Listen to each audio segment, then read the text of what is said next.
And that's what I find so interesting, and where this sort of conversation began in a way, is that let's say there are migrants, foreigners, expats coming to Portugal. I'm hoping they'll play a part in the way that you could argue the Irish played a part in American history, in the crisis or unraveling in crisis times of American history.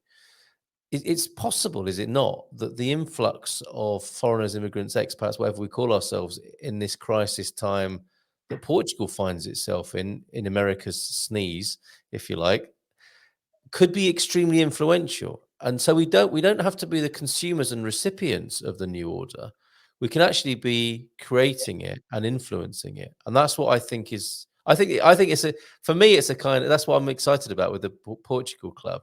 Just Yeah. to position that a bit for people is that there is a certain kind of expat coming to Portugal that is happy to be experiencing a better quality of life and cheaper things and security. But then once that level of Maslow's hierarchy has been observed, they have capacity for being influential, helpful, inspirational, and transformational in the society. And that's what I'm really excited about because Yeah. we've nailed the nuts and bolts, haven't we, of moving to Portugal. It's pretty obvious what can be Yeah. done I in mean, what we've yeah. learned in the last 2 or 3 years. And then now what? What can we contribute to this society in this crisis time is what excites me.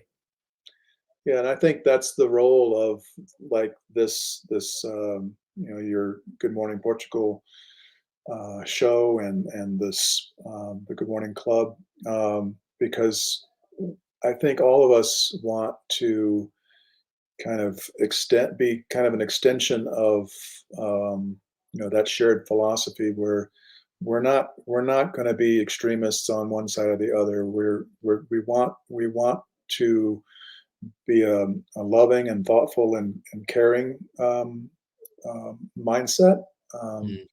and we want to think of ourselves as wanting to do the right thing where we are. We want to be able to take care of our families and those around us and reach out. Um, but I certainly don't have any desire to be marching around with signs and throwing Molotov cocktails or something like that. I want the new consensus to be one where we can be accepting of each other and learn to enjoy. And not everything has to be political. Sometimes it can be about gardening. It Yes. doesn't. So that's I think what you do with this show. One of the things Pam and I have really enjoyed is that you set the right tone. You don't let it go one way or it's like this. We're all share the same priorities, and let's focus on that. And that's where we want to be. Well, it's lovely to hear that validation for sure. And I think there is there's a new area that that inevitably it's we're talking about these cycles, aren't we? And the cycles within cycles and the pattern I've seen since I've been in Portugal and I've seen other people come to Portugal and I've worked closely with expats coming, especially from America, is that we had the pre-pandemic time where no one really thought about it. I mean, British people didn't need to in the pre-pandemic, pre-Brexit time. They just came to Portugal and they stayed if they wanted to. And then the Americans became aware of Portugal, it seemed, in greater numbers, and that coincided with the pandemic time. And some people were even inspired because of the time to reflect during a pandemic and the implications and the impact of the pandemic to say, yeah, okay, I'm definitely going to Portugal now. So they did that. And now we're in post-pandemic um, migration to Portugal with the CEF crisis. I think it's fair to call it that. The volume, just the volume of people, What do and we call ourselves? We're not stuff anymore. yeah, Something. exactly. Yeah, and isn't that a good example of how this shift, going back to the turnings, is it was all going it became a victim of its own success in a way.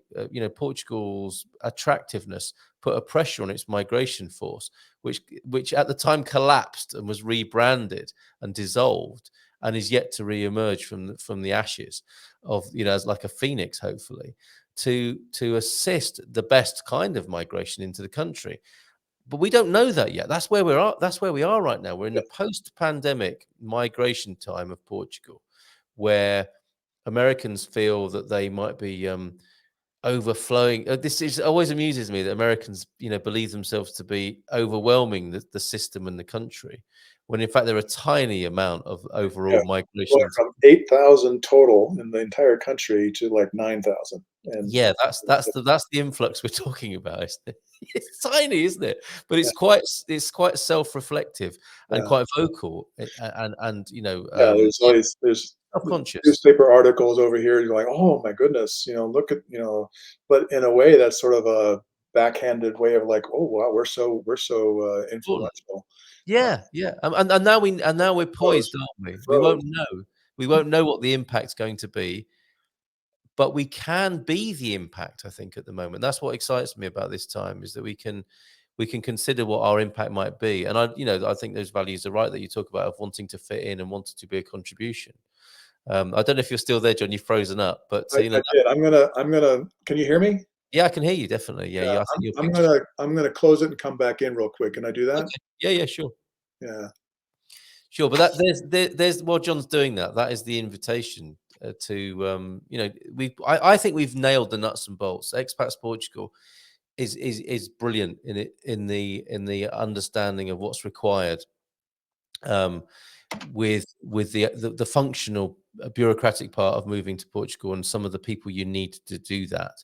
And now we're going into the post-pandemic age, and the what can coincide with the new high that Portugal.